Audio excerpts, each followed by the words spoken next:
Hey everyone, welcome to episode 5 of Paws and Talk. Today, I'm absolutely honored to have one of my good friends, Rudy, and my other good friend, Mason, with us. So welcome, Rudy. I wanted to bring you guys onto the show because I really wanted to talk to our community a little bit about some canine behavioral. Now, Rudy, you've been doing this for a long time. Obviously, yes. We know it's been a while. So, what kind of got you into it? Obviously, you love all animals, but you kind of were drawn to canines. So, talk to me a little bit about that. One of the biggest things that got me into, especially doing the bit working with dogs with behavior issues, is I used to train. Previous to that, I worked with breeders, and what I really saw, especially in Northwestern Ontario, is that there seems to be a large lack of information and easily accessible information for people to get to help out with their animals when it comes to especially anxiety, phobias, aggression issues, things like that. And so for me, I went from training and doing regular obedience, and getting into behavioral for me was a big thing so that people can have that information, that knowledge, and know the difference. Because when we talk about training, you think someone's going to come to your house and get your dog to, sit and lay down and do all the things that we want our dogs to do within, a certain time limit. And especially when you do obedience, there is a time limit, right? It takes about this long to do one thing and about this long to do another thing. But when it actually comes to behavioral issues, we have to take a lot more into account. It's not quite as easy as I'm going to tell you what to do and when to do it. Yeah. So it's kind of like you need to really work with them, right? Personally and hands-on. And I think a lot of people, I think they're a little bit intimidated of like when, they hear aggression or behavioral issues and stuff like that, which we are going to talk about that in a few seconds here, because I think even for myself, when I first got into animal welfare, I was really worried about just hearing the word aggression. And there's so many stigmas behind that and behavioral issues. And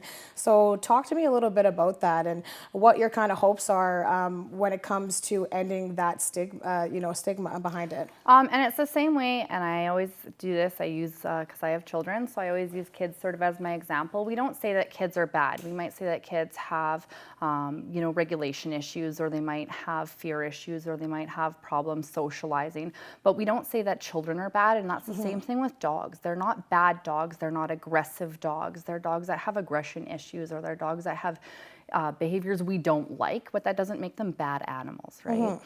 Yeah, and I think a lot of people, just like with hearing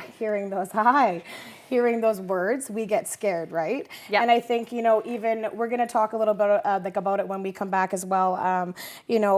When you're looking for a new animal and you're meeting all these animals through shelter settings, I think a lot of people really get intimidated and scared off when they hear, oh, this dog doesn't like other dogs. Yeah, you know what I mean. One of the neat things with dogs too is that when you put a dog in a different environment, it's completely new for them. So every time you bring them to a new house, you have a new opportunity to actually train that dog and do different things with them and teach them different behaviors just right off the hop. So it's not always, the way a dog's going to act in a shelter setting or the way a dog acted in a previous home isn't going to always be the way that they're going to act when you take them home. Yeah, I think a lot, so even for myself, we see all these amazing, pictures of these cute puppies and these amazing looking dogs and kittens and even reptiles online. And so we get so excited, like social media has really grown in the last, few years, and that's wonderful. But I think there's just so much more behind it. And I think absolutely. Yeah, I think obviously, we kind of want to break down, like I said, some stigmas today. And obviously we have Mason here, so he's going to help us in the next segment when we come back. And actually a little later on in the show, we're actually going to have Animal Services with us. So we're very excited to bring Animal Services in. They are bringing a dog with some behavioral challenges. Brandy. Yes, Brandy. So we're really excited. Rudy actually went and met her on this Saturday. So we have some tips and tricks that we're hoping that, if anyone meets Brandy this throughout our program, then we can basically, our hopes are that, Rudy can teach the next family or like her adoptive family, just some tips and tricks and help out with her and everything like that. So when we come back, we're going to be discussing some safety handling tips and tricks with Mason when he actually comes back and hangs out with us. So stay tuned, guys.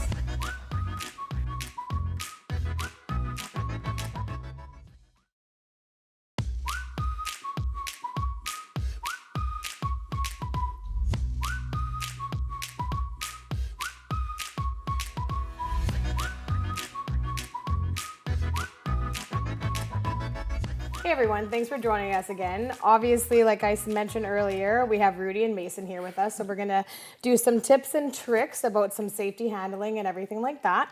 I will actually make note and mention Mason is not available for adoption.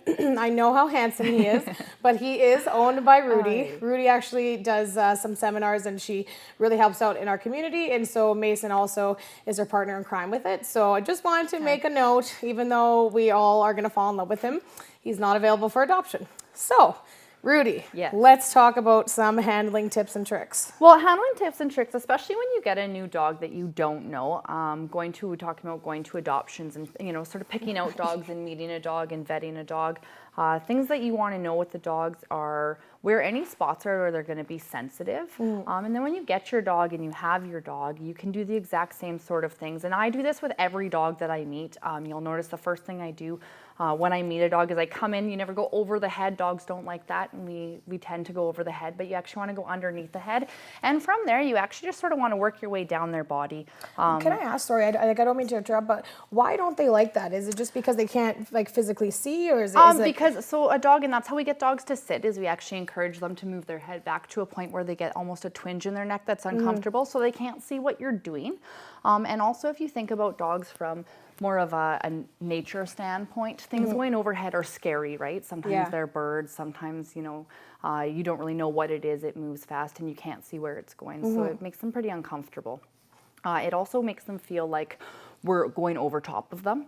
And so you don't want to crouch over a dog when you pet them. You sort of want to stay back. Up then a little bit. Mason's pretty good. Mason's pretty good about it. But again, so when you come in, you want to kind of start at the neck, and you can just feel down their body. And you can, if you touch them, you don't want to do it really hard. We're not trying to. He's pretty sturdy, but and at the same time, we don't want to completely tickle them. But we do want to kind of just see if there's any spots that are weird for them, especially if you have kids, right? Kids are going to touch everything. Yeah, that's they don't know personal space, right? They're going to grab the bum. Give it a shake. Grab the tail. Yeah, so we want to make sure that the dogs aren't really, uncomfortable with those things. Yeah. Touching their paws, checking for ailments, things like that, handling.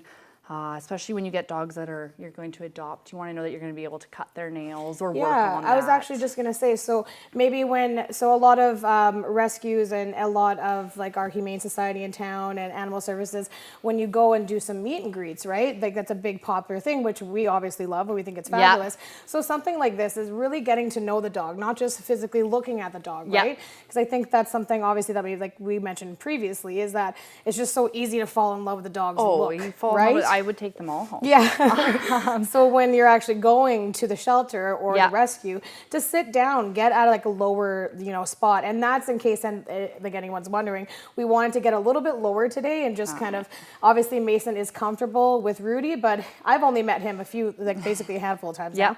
And so we wanted to get a little bit lower with him, and just to show everyone how it kind of, how you should be doing the first kind of meet and greet, right? And some dogs, Mason's laying down, he's used to being handled and shown off. Not all dogs are going to do this, so you might need to do it more on their level. If they're standing up, most dogs also aren't as tall as Mason. So the other thing too is then you want to, offer them treats, see how they take it. A dog that is really grabby about treats can have, some food issues, right? Some resource guarding. So you want to look at things like that, especially when you have little kids around. You want to know those things ahead of time, and they're absolutely workable. They're easy to fix. Maybe not easy, but they're fixable over time, right? Yeah. But you want to make sure that you know what you're getting into. Check out, see if they'll let you touch their eyes, talk them through it. It's not a bad thing if they won't, but it's something you're going to have to work on. Especially when you get dogs that are younger, you want to be able to touch all of their body parts. If the first time you ever go to touch your dog's ears is to put in eardrops. It's scarring, right? And then you're never going to go back from that. So and Mason, I could really get in here if I want to. He's fantastic about it. If you can, look in their mouth. Let's see if they'll let you look in their mouth for any problems in there. Dogs are more likely to give things back, right, if you can get in their mouth ahead of time, whereas if you you have a dog that's not going to let you anywhere near its mouth, you're going to have to really work on those leave its and drop its. Yeah. I will make note too, obviously Rudy and I, Rudy specifically is a trained expert. And so when we're showing, our community these tips and tricks, obviously, the rescue and our shelters know so much more about that specific animal that you're seeing. So obviously, please make sure you're 100% being safe. You're listening to them. Yeah. We're just trying to show you guys some tips and tricks just to when you're meeting, some new animals, but obviously really pay attention to them. Yeah. What about, so obviously we went over like the petting and stuff like that. So do you want to kind of maybe show someone how to actually give them the treats and stuff like that? Oh, absolutely. So when you're taking a treat here, Mason, hi, pay attention. So I'm just holding it there. I want to see what he's going to do. Mason's pretty good about backing off. He's a great decision maker. So with that, but you want to just, show them, let them take the treat. If they snap, don't try and hold it back from them because you're going to get some beat up fingers. But the biggest thing with treats too is that you generally don't want to actually give it to the dog until you allow them to take it. So with Mason now, he's kind of giving me a hard time. There we go. Yes, good boy. So you actually want to make them wait for you to give it to them. If it's always freely given, what happens is that dogs believe everything is theirs and they'll take it from you. And that's where you get a lot of counter surfing, missing things off of cupboards. Like full chickens. Full chickens, like yeah. During the holidays. Especially cooked things, you want to just watch those bones. Yeah, absolutely, because that would be obviously a very big vet bill. That wouldn't be good for anyone, obviously, right? No. You and I previously talked about scent therapy as well. So when you're bringing home, say if you have an animal at home and you're introducing a new animal into your household. So talk to me a little bit about some scent therapy. So scent therapy is really good, and especially with adoption, having the option to go and meet dogs and see them and all of those things.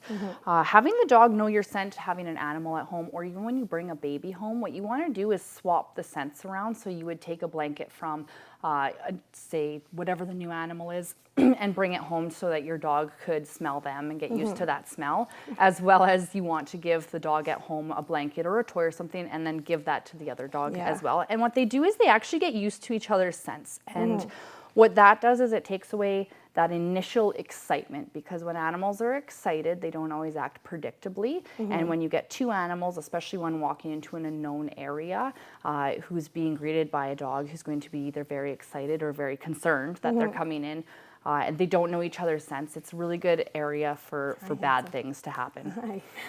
No, absolutely. And like I'm kind of, or what we previously mentioned before too. So Rudy actually went and met with Brandy. Brandy's been with Animal Services for quite some time. So she went this Saturday and spent a little bit of time with her. So we're going to be bringing her and Animal Service on to our next segment here. And we're going to be doing some tips and tricks with her as well. And just, we're going to learn a little bit about her findings and everything like that during this weekend. So we're quite excited about that. What about, so we have a little bit of time left here. So what about building that initial relationship? We discussed about, like I said, going to see these animals, right? And which is great. So, but say if there is an animal like in a shelter setting that, is a little bit fearful, what would you recommend? Should they be going and spending, not just meeting them once and, hey, this is a great dog, let's adopt? What do you think that you should go possible pet parent should be doing? I would want to visit a couple of times at a minimum to get used to them and see if they're going to warm up or if it's a prolonged issue that they're having. The other thing too is to be prepared when you take an animal home, because a lot of times you see this a lot. People pick up a dog or from a shelter or a breeder or wherever they come from, and they immediately bring them to the pet store. They kind of drag them around from everything they've known. They put them in a car.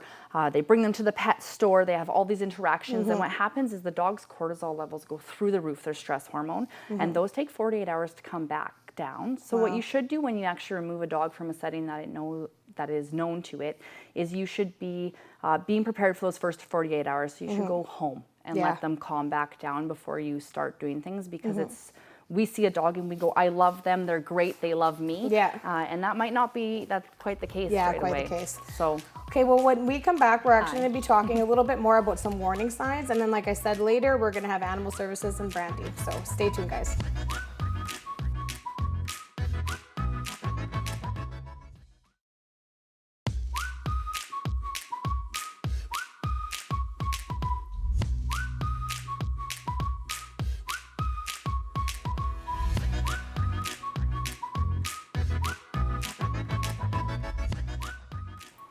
Hey everyone, so thanks for joining us again on Pause and Talk. Like I said, episode 5, Canine Behavioral. Rudy's with us. Mason had to leave. He had to go on a little adventure. But this right now we want to talk about we're leading right back into the stigmas behind canine behavioral and dogs not liking other dogs. So let's kind of break that down because again, as soon as you see that on in rescue or say like our humane societies in town, their posts, we right away we kind of get deterred, and that's one of my biggest things. I don't want our community to think that all of a sudden these dogs are bad dogs, right? Yeah. Which we kind of discussed. So let's talk a little bit about dogs not liking other dogs. Well, most of the time, dogs not liking other dogs comes from fear. So what it is actually is the dog's afraid. And when you look at it like that, it actually changes the way you feel about it. If you just say it, if you just say like my dog doesn't like other dogs, you almost feel inherently like a little upset about the situation. But if you say my dog is afraid of other dogs, well, suddenly you feel differently.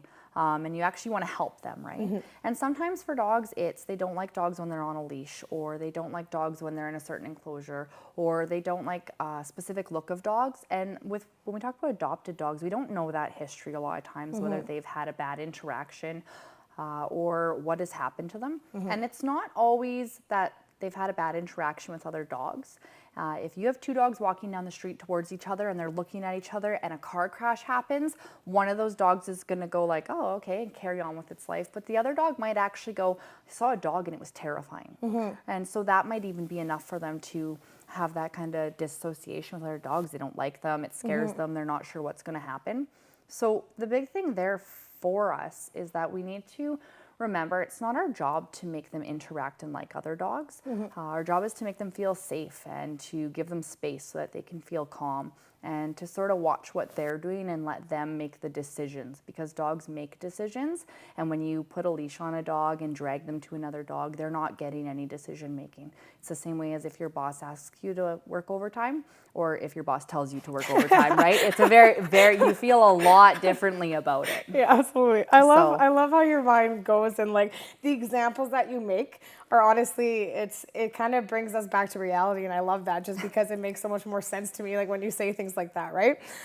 You and I discussed too before about growling. So obviously, I personally, when I first started in animal welfare, as soon as I see or I heard even a cat hiss or a dog growl, right away I was like, oh, they don't like me. Or, oh, this is again, a few years ago, my mind went to, oh, these animals are aggressive. Right. So let's talk a little bit about growling and what it actually means. Growling is just a dog's way of communicating that they're uncomfortable, and that doesn't mean that they're mad or they're going to bite you or any of those things. It can be as simple as they just don't feel good that day. When it comes to not liking other dogs, a lot of times it's saying, hey, this is my space. It's the same way you say, hey, do you want a hug? And I go, no, I don't want a hug. But they can't say no, so they growl. And even before that, there's more warning signs. So there's lots of micro expressions you see. You'll see some heckling or piloerection, which is the hair standing up on the back of the dog's kind of neck and back. You'll see the way their tail movement is. Ears pinning back, whale eyeing, which is when the dog is looking at something and you can see the whites of their eyes. That's abnormal. So you see things like that. Their body gets stiffer, but until you're used to it, know exactly what you're looking for, you don't always see those signs, so you actually get to the growl. And what you want to do, a lot of people feel that they need to reprimand their dog for growling. And that's actually the worst thing you can do, because it's the same way, again, if I say no to you, it's sort of what do you need, right? Like what's making you uncomfortable? But our dogs growl and we tell them to stop. And that silences them and it takes away their decision, their ability to say, hi, I'm uncomfortable. So what we should be doing actually in that situation is giving them some space from whatever's making them uncomfortable, and even telling them they're okay, right? Making them feel good, making them safe, calm, and allowing them to make sort of those decisions, because they will come back to it. But if we force it, it's always going to be negative. Yeah. You know what? Like I said, like just your mind and how it works. I would never have got there. Like even personally, you've taught like myself so much, and I hope that obviously our community learns a lot from what we are going through today. Right now, we're going to be bringing Brandy on the show. Brandy, like I said, has been with Animal Services for quite some time. Linda specifically is the representation of Animal Services. She works hand in hand with these animals all the time, and she's really gotten to know Brandy, so we're very excited to have them on. Like I said, Rudy met her, so we're gonna learn some tips and tricks about how we can work with Brandy and hopefully get her adopted and into her forever home. So stay tuned, guys.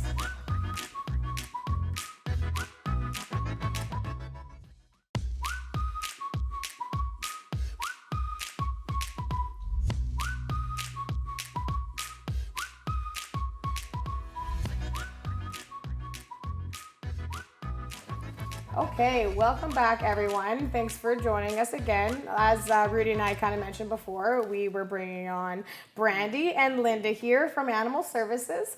Like I mentioned, Brandy has been with Animal Services for quite some time. So I wanted to bring Linda on and basically just get a little brief history about this gorgeous girl. So Linda, tell me a little bit about Brandy. And welcome, by the way. Thank you. Thank you for having us. We're really excited to be here. So Brandy is a great girl. She has been with us since December of 2018. She was briefly adopted in May 2019 and has been with us ever since. So Brandy is she's such a good dog. Like, she's a very easygoing dog. She gets excited over walks and meeting new people. But other than that, she's such a good dog. So some issues that we are having with Brandy is that there is some evidence of separation anxiety. And we notice that mostly happens when she is inside in a kennel, whereas she really, really enjoys being outside. And she can be outside for hours, and she's really good. But it's inside being alone is when she gets a little destructive. She just like to chew and rip apart bedding. But other than that, like outside, she doesn't demonstrate these behaviors at all. Okay. You can tell she's such like a social dog, obviously. Like, look at her right now. She's and awesome. we were just talking about it. So you obviously drove with her here. Yeah. And how did she do in the car? Amazing. Yeah. She loves car rides. I think she's so used to car rides from all our volunteers that take her on walks in other places. And she's super chill. She sits in the back seat, not a peep. So she likes to look out the window. Yeah. And like, Brandy's such a social dog. She loves humans. You can tell she's so sweet. Yeah. She's a very soft mouth. She's great around children. She's been taken to adoption fairs, and new people approaching her, she's completely comfortable with that. She doesn't seem to be a fan of other dogs, though. Okay. Yeah, she tends to be quite barky towards other canines. Eh? Yes. Well, and that's kind of like I said. So Rudy went and visited Brandy and officially met her basically on the weekend. So we wanted to kind of do the introduction to both you guys and hopefully kind of give our community some tips and tricks. And we're hoping that we could use these tips and tricks and towards her hopefully future pet parents and their adopted parents. So Rudy, obviously, like I said, you met her. What are your thoughts and recommendations that could potentially help her future family? I think with Brandy, the big thing is that you're going to have to work with her. She's very social. She likes people. Again, that doesn't mean though that she's going to be trusting of you and not knowing the full extent of her history, not knowing why she doesn't like other dogs. That can make it difficult. But I think with some space and time, she'd probably do really well because you can tell she's very trusting. I'm handling her. She barely knows me. She's great being handled. She's let me touch her ears on the weekend. She pretty much let me go all over her. She doesn't really seem to have any of those sensitive spots. But the thing with that is Introducing her to a home with another dog. It could go well, it could not. It would be really hard to say, not knowing exactly what's going on there. But with her, it's hard because also being in a shelter setting is extremely stressful. And the only thing that you're really recognizing from all their dogs is stress hormones, right? So whether it be that it's the dogs themselves that are actually stressing her, or whether it's being their hormones and their stress level which upsets her, it can be a lot. But go ahead. No, sorry. I was going to say, so we basically mentioned earlier too, and we were talking about it, about how she really enjoys being outside and, bringing or potentially having that safe space for her inside. And you mentioned about how she is a little bit destructive. So what would be a recommendation in that scenario?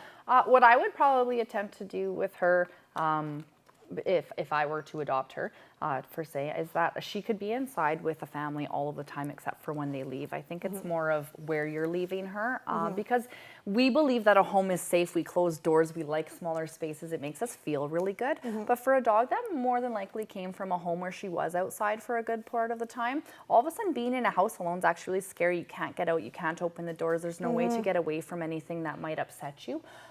So if you had an area for her outside that was obviously fenced in the wintertime, had a heated area, a heated water bowl, in the summertime had a shady area, that's where you could leave her when you went out to grab groceries, do things like that. And she'd probably really enjoy that. She'd be quite fine with that. Yeah, I know that was one of the things I noticed right away when we were actually at the animal services. When she was left outside, she had no comms. She was like, okay, bye.